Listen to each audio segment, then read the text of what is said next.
To sharpen the reflexes of this 2018 Mustang, we installed H&R's front sway bar for S550 chassis Mustangs.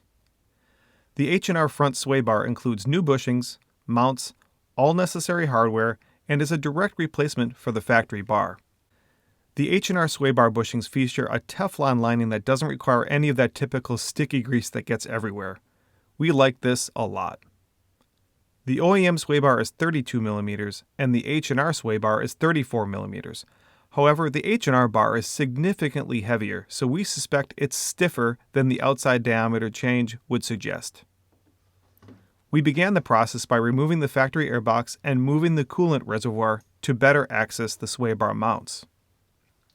3 of the 4 sway bar bolts are easy, but one requires a wrench and patience to remove because the alternator blocks it.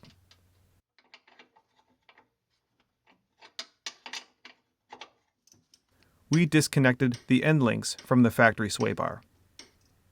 We removed the factory front sway bar. We carefully fed the H&R sway bar into position through the right side wheel well. We did it solo, but having a helper would certainly have made the job easier. Using new sway bar mounts and bolts, we torqued them to 81 pound-feet.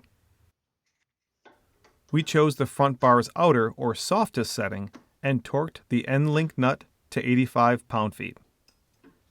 H&R's front sway bar made this 2018 Mustang's handling a lot better, and it changes direction more confidently.